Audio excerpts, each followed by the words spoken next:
kita harus manfaatkan waktu sebaik-baiknya agar kita mendapat manfaatnya juga.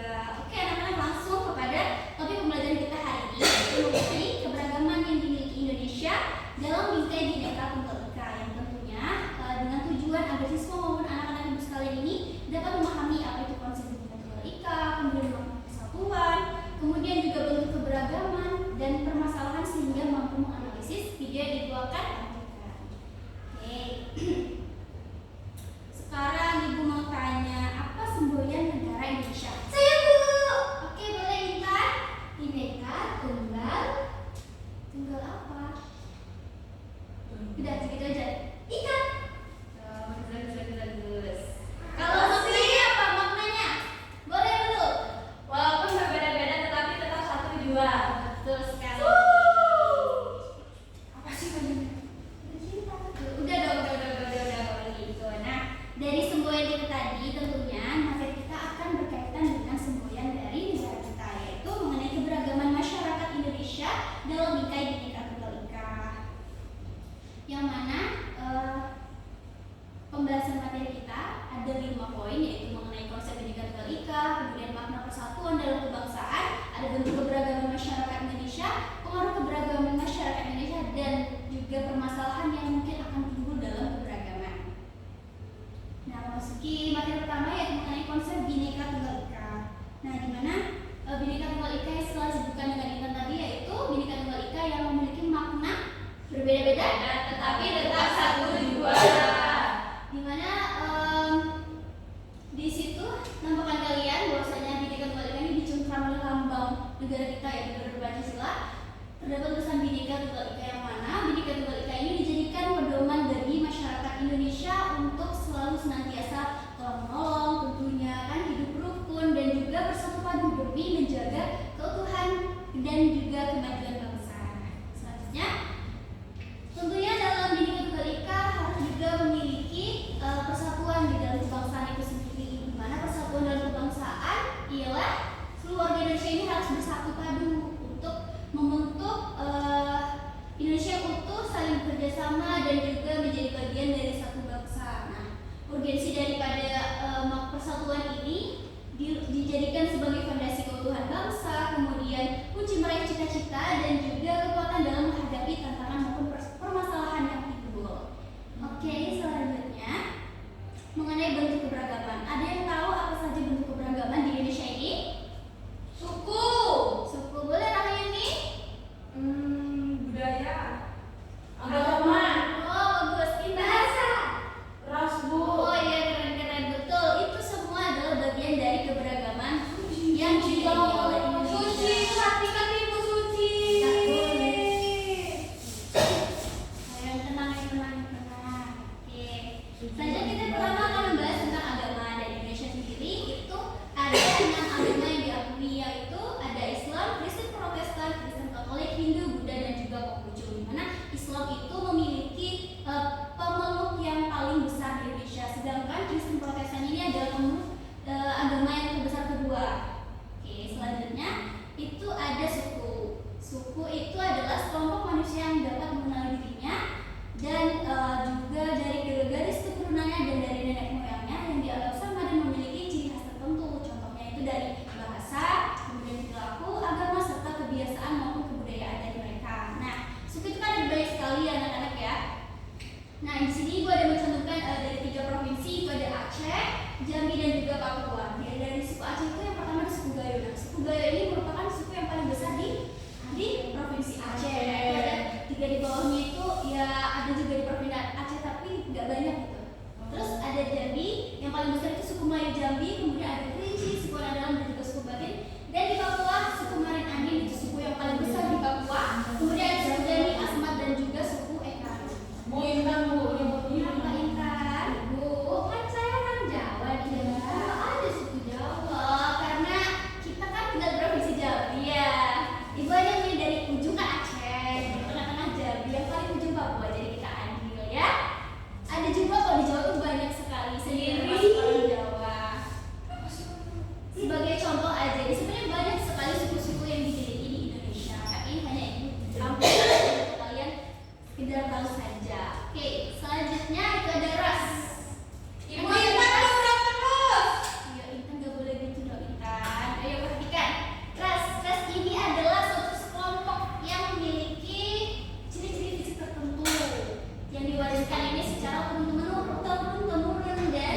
biasanya mencakup daripada warna kulit, bentuk wajah, warna mata, kemudian bentuk tubuh dan masih banyak lagi. Dan secara garis besar, ras ini terbagi menjadi 3, yaitu ada ras Kaukasoid, Negroid, dan juga Mongoloid. Di mana Kaukasoid ini memiliki cirinya berkulit putih, mata biru, dan juga rambut pirang. Sedangkan Negroid itu cirinya yang paling utama berkulit hitam dan juga rambut keriting. Dan sedangkan Mongoloid itu ciri berkulit kuning lasat dan juga bermata sipit. Coba sekarang ibu tanya, Indonesia termasuk ras yang apa? Mongoloid.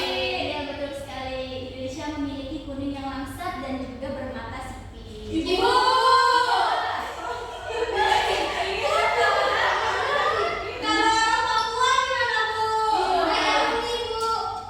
Nggak boleh gitu, Intan. Intan, Bu, jangan Intan, Bu. Nggak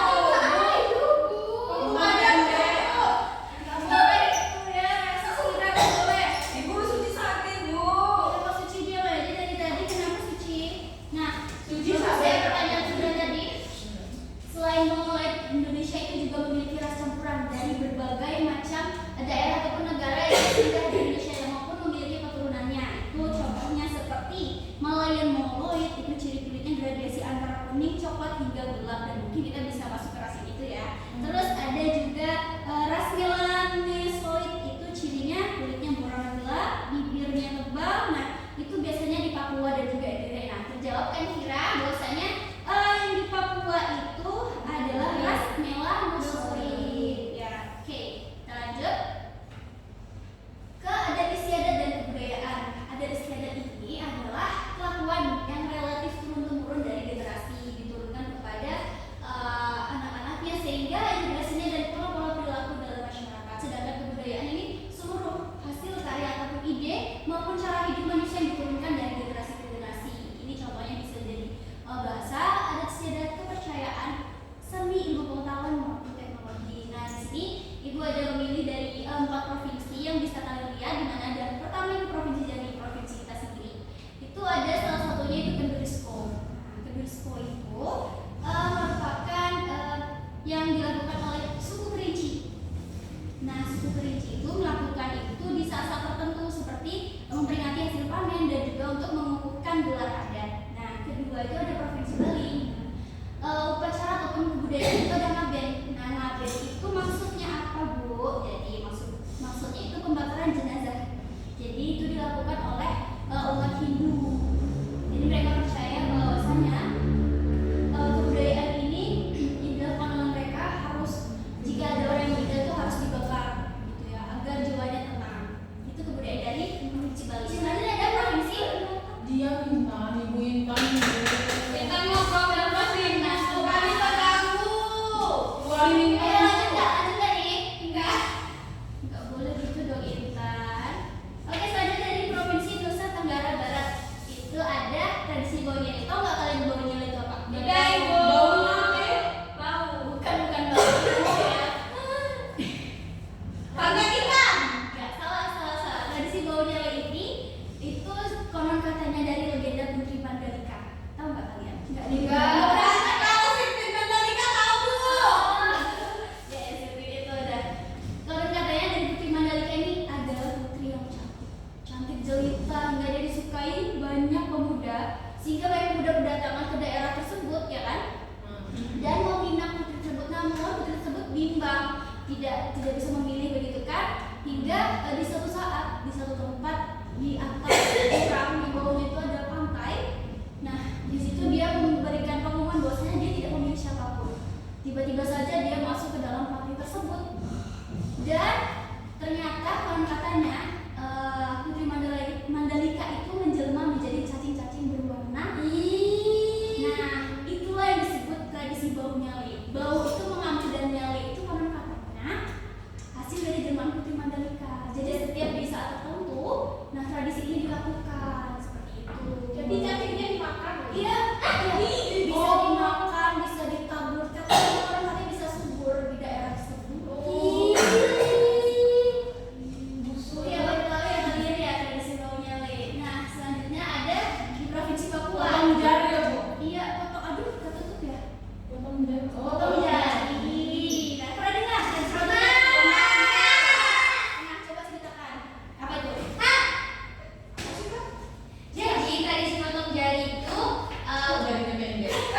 dilakukan apabila anggota keluarganya ada yang meninggal. Itu bentuk dari kesedihan, duka. Jadi dari ibu dipotong.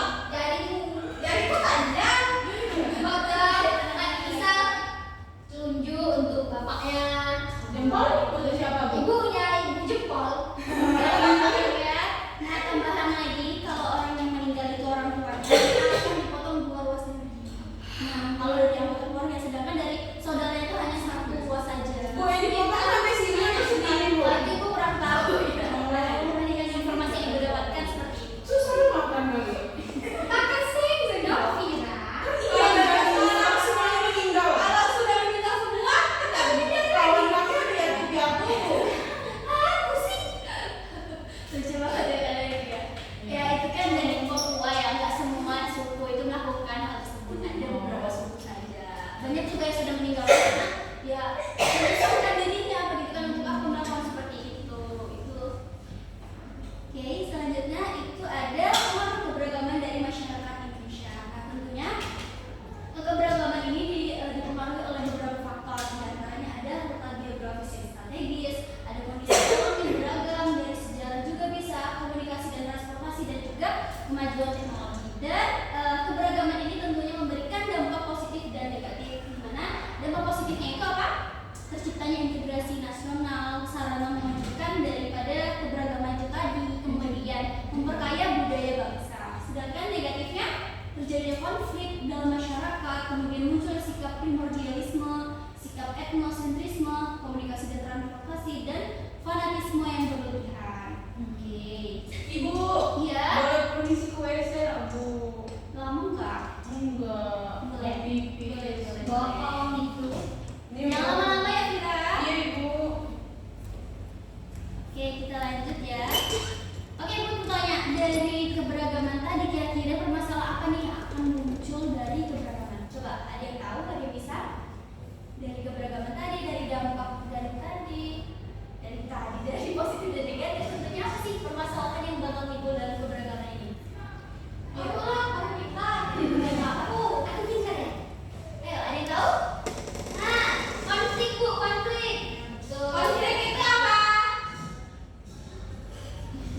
Konflik itu permasalahan ataupun ketika ini timbul antara suku ataupun ya apapun itulah yang dalam keberagaman itu tadi. Sehingga itu sulit dipecahkan seperti itu. Nah, betul sekali yang dibilang Intan. Ini ya. Sepertinya. Nah, iya. Itu yang disebut Intan tadi ya. Bahwasanya yang timbul itu ada konflik antar suku, agama, golongan, ras, dan juga konflik antar masyarakat. Nah, masuk ada. Nah, Bu, sebentar bentar. ya. Vira belum datang. Nanti dia nggak ikut nonton video. Oke, Vira, ya. Masuk, Bu. Iya, silakan. Aku mau ubah. Sebentar ya. Ya Bu.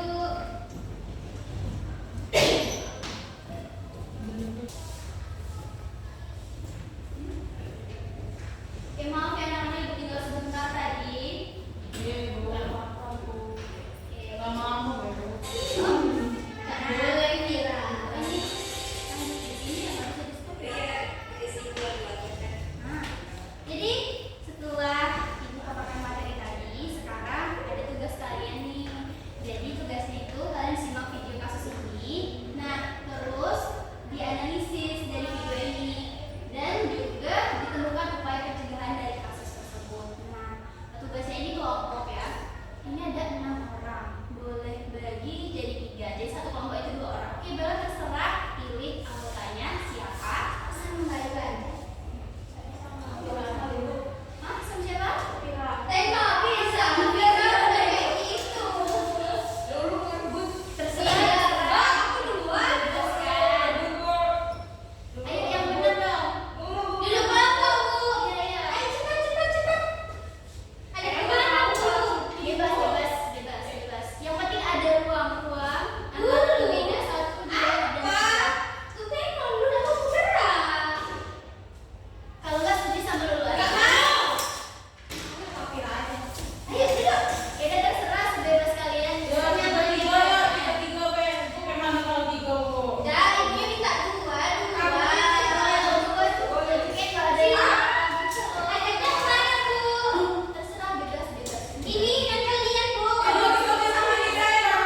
Silakan. Hai teman-teman, assalamualaikum warahmatullahi wabarakatuh. Waalaikumsalam warahmatullahi wabarakatuh. Ya kan, yang mau jawab Ibu, saya. kita nggak jawab salam dulu. Ya ulang teman-temannya jawab dong. Kami menghormati dong. Nggak boleh. Nggak boleh gitu. Ya 1, 2, J 3. punya hati. Tenang. Assalamualaikum warahmatullahi wabarakatuh teman-teman. Waalaikumsalam warahmatullahi wabarakatuh.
Bineka Tunggal Ika.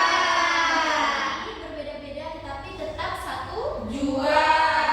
Setelah pembelajaran hari ini, Ibu harap besok kalian nggak ada lagi ya yang saling ejek-ejekan, olok-olokan ya. Membedakan suku juga itu nggak boleh ya. Maaf ya Vira. Ya, Itu Intan. oke, kita harus saling Apa kira-kira menghargai, saling menghargai dan juga agar senantiasa terwujud dan Indonesia itu semakin kuat. Oke, anak-anak, akhirnya kita sudah sampai akhir pembelajaran. Jadi untuk mengakhiri pembelajaran kita hari ini, kita tutup dengan doa. Jadi boleh silakan satu perwakilan untuk memimpin doa. Mulai aja lah. Emangnya mau ketua kelasnya? Ih, kok iya? Aku aja, Bu. Iya, iya, iya. Boleh silakan hari ini terserah siapa aja boleh. Baiklah teman-teman, sebelum mengakhiri pelajaran, marilah kita berdoa. Berdoa mulai. Amin.